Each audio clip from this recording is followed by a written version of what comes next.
ஒரு சின்னஞ்சிறு கடை. வாடிக்கையாளர்கள் அதிகம் இல்லை. கையில் கடன் மட்டுமே.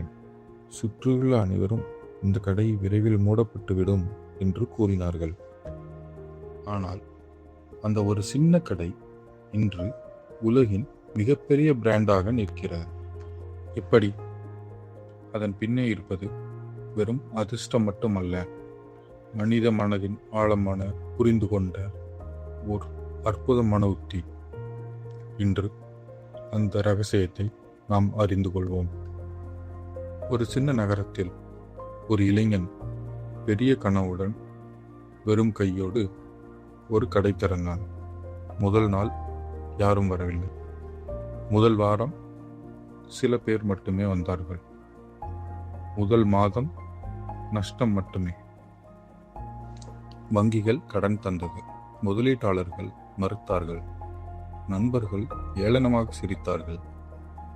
ஆனால் அவன் தனக்குள் ஒரு கேள்வியை கேட்டான். வாடிக்கையாளர்கள் ஏன் வரவில்லை? அவர்கள் மனதில் என்ன நடக்கிறது? அந்த ஒரு கேள்வி அவன் வாழ்க்கையை மாற்றியது. அவன் கண்டுபிடித்தது என்ன தெரியுமா? மக்கள் வெறும் பொருட்களை வாங்குவதில்லை, அவர்கள் உணர்வுகளை வாங்குகிறார்கள்.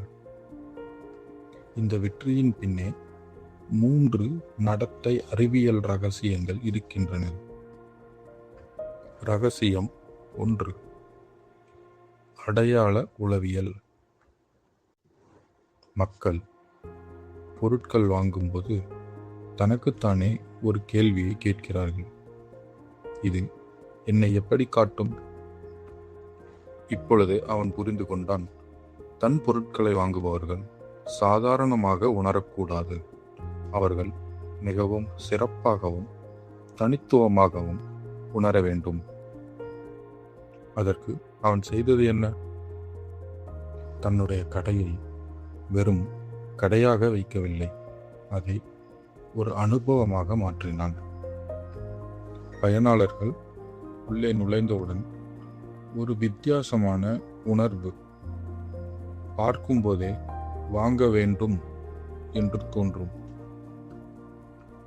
நடத்தை அறிவியல் 1. மக்கள் பொருட்களை வாங்குவதில்லை, அவர்கள் அந்த பொருள் தரும் அடையாளத்தை வாங்குகிறார்கள். ரகசியம் 2. பற்றாக்குறை மனோவியல். இப்பொழுது அவன் ஒரு தைரியமான முடிவை எடுத்தான். எல்லா பொருட்களையும் எல்லா நேரமும் வைக்கவில்லை.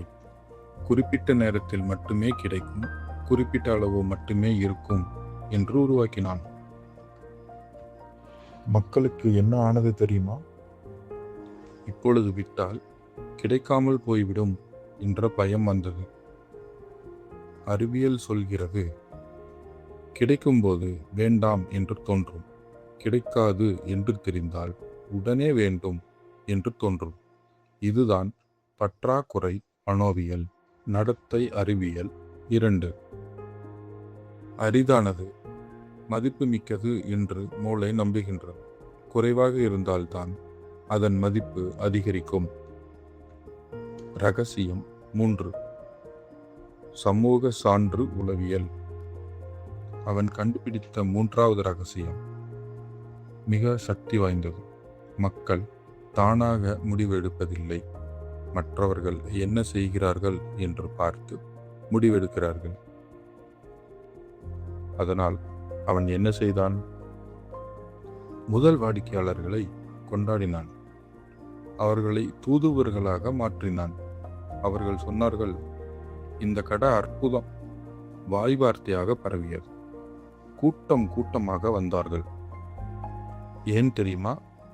எல்லோரும் பேசுறாங்க, நாமும் அங்க போகணும் என்ற உணர்வு வந்தது. நடத்தை அறிவியல் 3.